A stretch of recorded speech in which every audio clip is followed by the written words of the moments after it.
తమిళనాడు రాజకీయాల గురించి మీ ఒపీనియన్ ఏంటి చెప్పండి. అబ్సల్యూట్లీ సింగిల్ మెజారిటీ పార్టీగా 108 విజయ్కి టీవీకే విజయ్కి వచ్చినాయి కాబట్టి ప్రభుత్వాన్ని తొందరగా ఏర్పాటు చేస్తే ప్రజలు కూడా అనిశ్చితి అనేది తొలగిపోతుంది.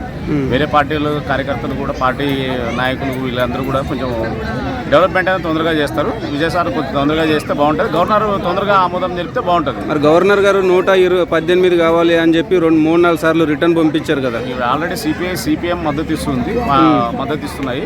బీసీకే ఒకటి మద్దతు ఇవ్వట్లేదు. కొంచెం ముస్లిం పార్టీ ఒకటి ఉంది, ఆ పార్టీ కూడా మద్దతు ఇవ్వట్లేదు.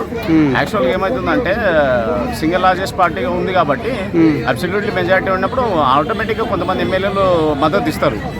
సో కాబట్టి ఆడేంటంటే సిగ్నేచర్తో పాటు ఎమ్మెల్యే పేరు అవన్నీ పెట్టుకోవాలి, పార్టీల మద్దతు తీసుకోవాలి కాబట్టి కొంచెం లేట్ అవుతుంది ప్రాసెస్. అంటే ఈ రోజు 120 మందికి మద్దతు ఆల్రెడీ వచ్చింది, ఆయనకు మెజారిటీ ఉంది.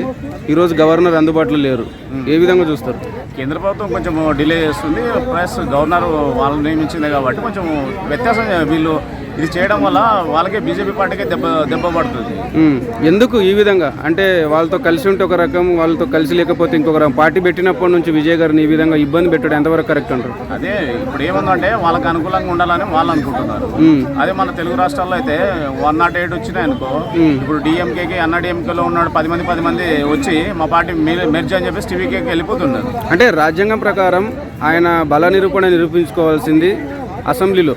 ప్రమాణ స్వీకారం సింగిల్ లార్జెస్ట్ వచ్చింది కాబట్టి గవర్నర్ ఆయన ప్రమాణ స్వీకారం చేసి పంపించాలి. గవర్నర్కి 118 మెంబర్స్ లిస్ట్ ఇవ్వాల్సి ఉంది, ఎమ్మెల్యేల లిస్టు. అవును, కానీ అదే ఆ లిస్టు ఇస్తున్నా కానీ వీళ్ళు ఏదో ఒకటి మెలిగి పెడుతున్నారు. అది రాలేదు ఇది రాలేదు అని చెప్పేసి గవర్నర్ కొంచెం ఇబ్బంది పెడుతున్నాడు. అంటే ఒకవైపు డిఎంకే అన్నాడీఎంకే కలిసి మళ్ళీ ప్రభుత్వం ఏర్పాటు చేస్తానని అంటున్నారు.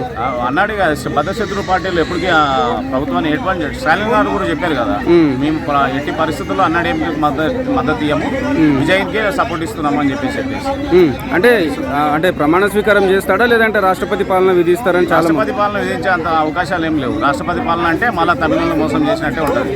సింగిల్ లార్జెస్ట్ పార్టీ విజయ్కి వచ్చింది కాబట్టి 108 సీట్లకి కంపల్సరీ ప్రభుత్వం ఏర్పాటుకి ఇవ్వాలి. ఆటోమేటిక్ కొంతమంది ఎమ్మెల్యేలు కూడా మద్దతు ఇస్తారు కాబట్టి ఆల్రెడీ సిపిఐ సిపిఎం ఇచ్చింది కాబట్టి బీసీకే పార్టీ డైలమాలో ఉంది. అంటే రాజ్యాంగంలో ఆర్టికల్ 12-13 ఏం చెప్తుంది అంటే సింగిల్ పార్టీగా లార్జెస్ట్ వచ్చిన పార్టీ గవర్నర్ ప్రమాణ స్వీకారం చేసి ఆయన బల నిరూపణ అసెంబ్లీలో చేసుకోవాలి.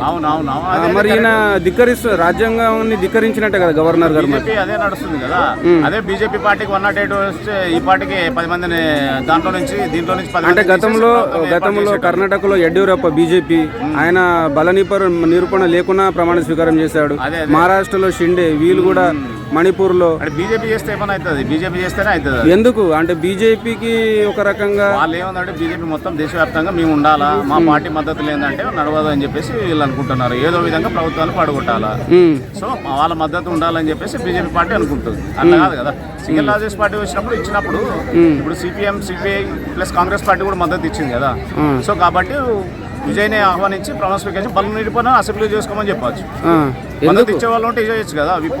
జారీ అంటే విజయ్ సీఎం అవుతారంటారా? ఈ విధంగానే ఆయనని ఒక మానసికంగా ఆయనని ఇబ్బంది పెట్టే పరిస్థితి ఉంటుంది? ఇబ్బంది ఏమి ఉండదు. సింగిల్ లార్జెస్ట్ పార్టీ వచ్చింది కాబట్టి ఆయన కూడా చిన్న పార్టీలతో ఇది చేసుకుంటారు కదా. ఇప్పుడు ఎవరైనా కానీ మద్దతు ఇవ్వాలంటే చేసుకుంటారు కాబట్టి సీఎం కంపల్సరీ అవుతాడు విజయ్. ఓకే అండి, థ్యాంక్ యూ.